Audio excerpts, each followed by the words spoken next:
नियम का भागवत धर्माचे 9 योग्यानं निमिराजाला सांगितलेले आणि या धर्माचे नियम सगळे सांगितलेत। या धर्माचे पहिले गुरु कोण आहेत? या धर्माचे भागवत धर्माचे पहिले गुरु कोण? हा भागवत धर्म प्रचार करण्याकरता लावणारे पहिले गुरु कोण? होय, कोण पहिले आद्य गुरु? बोला बोला। त्याला पहिलं वर्णन आहे, फक्त आम्ही त्या गोष्टी लक्षात घेत नाही।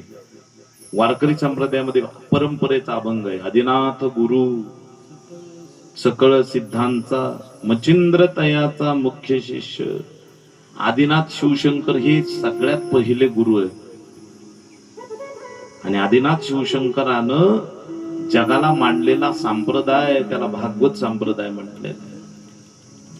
ही परंपरा आहे। जर तुम्ही ज्ञानोबारायांना मानत असाल तर ज्ञानोबारायांची परंपरा मानावच लागेल। आदिनाथ गुरु सकळ सिद्धाचा मचिंद्र तयाचा मुख्य शिष्य। मचिंद्राने बोध गोरक्षासी केला, गोरक्ष वळला गहिनी प्रति गहिनी प्रसादे निवृत्ती दातार। ज्ञानदेवा सार चोजविले, ज्ञानदेवे रचिला पाया उभारिले देवालया। ही परंपरा आहे।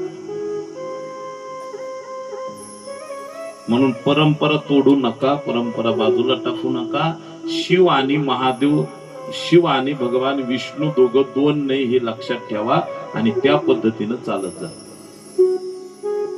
हे सगळ्यात महत्वाचा मुद्दा आहे। अनेक लोक सांगतात, अनेक लोक वर्णन करतात, म्हणून तो वर्णन आहे महाराज। दोघं दोन नाहीच, उजवे वाम भाग तुका म्हणे एकच अंग। साखर खाल्ल्याबरोबर एका तासानं गोड लागते, बरोबर ना? साखर खाल्ल्यानंतर तरी होच म्हणल्यावर लय अवघड आहे। सांगणारी सांगत येत, ऐकणारी काही होच म्हणते। हो तुम्ही म्हणताल ते हो, कसं? याच्यामुळे सगळं वाटोळ होत आले परमार्थच।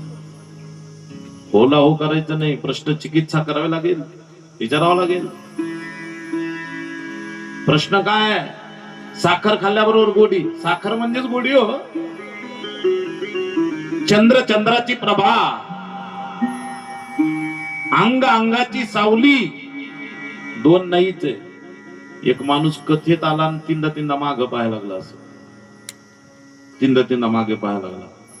एकदा झालं, दोनदा झालं, एकदा उठला, अंगाभोवती चक्कर आणली, पुन्हा बसला। मी म्हणलं कमून तुम्ही असं करायला लागले कथेमध्ये? काय झालं? काही नाही महाराज, पाहत होतो माझी सावली सोबत आली का नाही। तरी नाही समजेल तुम्हाला? नक्कीच त्याच्या गोळ्या संपल्या। अरे अंग ते सावली आहेच ना हो। चंद्र ते चंद्रिका, शंभू ते अंबिका, संत ते विवेका असणे जी की, तसं अंग तिथं सावली आहे। असं माया ब्रह्माचं नातं आहे आणि शिवशंभोचं, शिवशंकराचं, रामाचं नातच ते। म्हणून दोघं दोन असू शकत नाही। शिवश्चरदयम विष्णू, विष्णुश्चरदयम शिवा। तुम्ही कधी नर्मदेश्वरावर जर गेले ना, तर नर्मदेश्वरावर सगळ्यात वेगळं पिंड आहे नर्मदेश्वराचं, सगळ्यात वेगळं। एक खालचा भाग वेगळा असतो पाळ, आणि वरचा भाग वेगळा असतो निमुळता। वरचा भाग ऑटोमॅटिक तयार होऊन येतो, शाळीग्राम विष्णूचा बिंदू, आणि तो बिंदू ऑटोमॅटिक तयार झालेला खालचं पाळ तयार केला जातं आणि त्या पाळ्यावर तो बिंदू फिट बसवला जातो आणि हे लिंग असतं। त्या लिंगाचं नाव आहे नर्मदेश्वर। या नर्मदेश्वर लिंगाचा अर्थ असा होतो की हरी आणि हर हे दोघ जण एकाच भेटीमध्ये असतात, म्हणून ते हरी आणि हर। जगात दोघं दोन राहू शकत नाही। शिवश्चरदयम विष्णू, विष्णुश्चरदयम शिवा। म्हणून हे दोघ जण एक आहे, हरी आणि हर। गळ्यामध्ये अनेक लोक लिंग परिधान करतात। ते लिंग जर शिव असेल तर त्याला लावलेला धागा हा विष्णू आहे, हे कधी विष्णू म्हणतात। त्याला लावलेला धागा हा परमात्मा आहे, तो कधी विसरू नका। हे दोघं दोन असू शकत नाही, हे दोन्ही एकच आहे। आणि म्हणून जगात अबाधित स्वरूप आहे हे सांगितलेलं चरित्र आहे। त्याच्याकरता संप्रदायात या आणि संप्रदायानं सगळं मोडून टाकलं, सांगितलं हरिहरा भेद नाही नका करू वाद। एक एकाचे हृदय गोडी साखरेच्या ठाई. म्हणून तर आम्ही रोज गातो ना महाराज.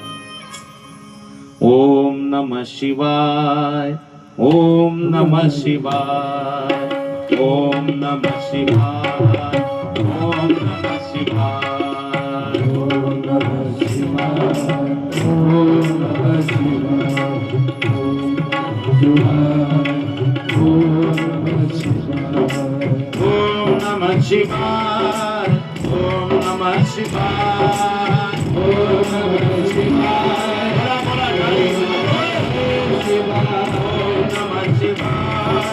ओम नमः शिवाय, ओम नमः शिवाय, ओम नमः शिवाय, ओम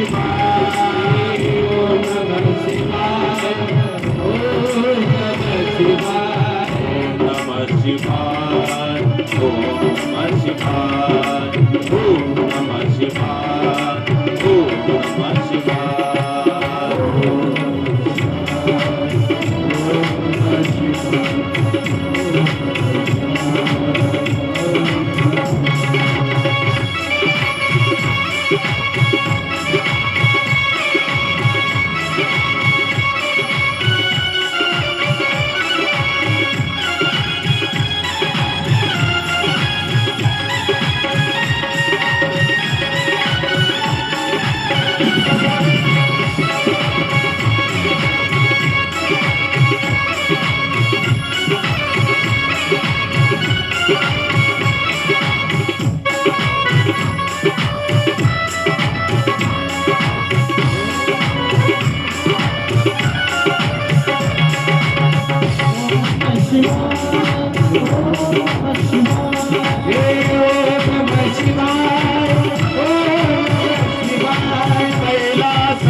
पार्वती पदे शिव हर हर महादेव. कृष्ण भगवान की. या पांडुरंगाच्या दरबारात महादेवाचं चिंतन आहे. पांडुरंग ज्याला कळाला ना त्यांनाच महादेव कळाला.